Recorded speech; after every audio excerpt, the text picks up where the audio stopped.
John, appreciate you joining us here. So let's start. Do you believe you're going to make the first debate? And if not, would you drop out of the race? We're going to make the debate. You are? Yes.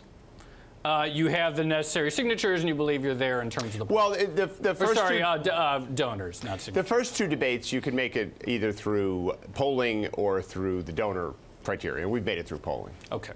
So we're definitely going to be on the stage and talking about all the things that matter to the American people and how I actually have real plans to fix all these problems, because that's what we really need to be talking about. All right, so Congressman, can you talk to me a little bit about some of those plans? I mean, let's start off, I guess, with probably one of the big things in the room, which is with regards to the economy and how you would steer it differently than the way it's being steered now.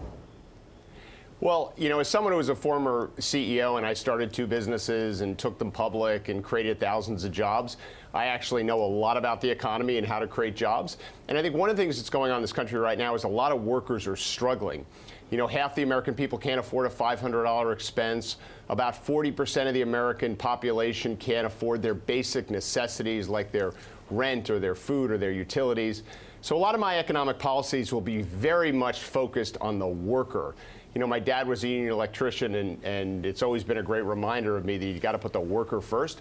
And so things like increasing the earned income tax credit, which is the best tax policy for helping hardworking Americans that puts money in their pockets, launching a really large-scale national infrastructure program, which we've had a lot of promises on infrastructure for a long time. But in Congress, I put together a huge bipartisan coalition and showed that there is actually a way to really build our infrastructure and invest in whether it's rural broadband or roads and bridges or a whole new energy infrastructure in this country. So I'd launch a large-scale national infrastructure program. That'll create a lot of really good jobs. I'm going to do things to help wages with things like the earned income tax credit, work to raise the minimum wage, re-enter the Trans-Pacific Partnership, right. You know, because I think the United States has to be competing globally, and I think this president made a huge mistake in tearing up that trade agreement at the beginning of his administration. So I'll get us back in that. Right. Those are all things that will continue long-term economic growth in this country and really put the workers at the center. I hear you in terms of economic policies there, Mr. Delaney. I'm interested in your healthcare proposals, because It wasn't long ago that you actually booed by California Democrats because you said you were criticizing so-called Medicare for all. We know that in the midterms, a big winner for the Democrats was healthcare policies. What would you do differently? Why not Medicare for all? Well, and that's why I spoke up and showed the courage to actually, I believe, tell the truth, which is we did win in 2018 on health care. And I want us to get back to that message. But the message has to be kind of based in common sense and based on real policies. And the problem with Medicare for All is not that it provides universal health care. I'm for universal health care. I think every American should have health care as a basic right of citizenship. And I've got a proposal called Better Care that does that. But the problem I have with Medicare for All is that it's a single payer system, and it makes private insurance illegal. And 150 million Americans have private insurance, and well over 100 million of them like it. I think it's a terrible idea for us to run on making people's health insurance illegal. That's how we don't win, right? In 2018, we won by saying we're going to fix health care.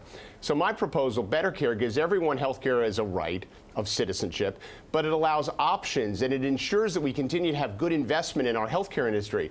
Because I think things like cancer and Alzheimer's, these things are curable if we have the right healthcare system and we're making investments in research. And the problem I have with Medicare for All as a single payer system is it will actually take money out of the healthcare system, particularly in terms of investments in innovation.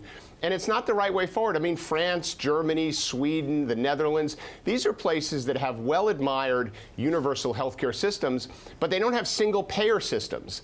And so I stood forward in San Francisco and said, this is bad policy and it's bad politics, so we have to get back to where we were in 2018, which is talking about common sense solutions to so many issues, including healthcare. Do you believe that you can, how are you going to break out? Because obviously there's 23, 24 Democrats in the race, all with various ideas, some more to the left, some arguably more traditionally centrist. How will you stand out? Most of the candidates are running either on not real plans or to some extent dishonest proposals. There's a couple of candidates like myself. I think Senator Warren actually has real plans. A relatively small number of candidates have real plans. And I think a lot of things in this country need fixing. Healthcare, we need to deal with climate, we need to change the fiscal trajectory, We need to build infrastructure. We need to reform our immigration system. And I have real solutions to these issues, and they can get done. That's what I proved when I was in the Congress. I was one of the most bipartisan members of the Congress. I know how to get real things done. And we've spent way too much time talking about this stuff, which I think a lot of the people I'm running against still want to keep doing, and not enough time solving these problems. And I'm all about solving problems.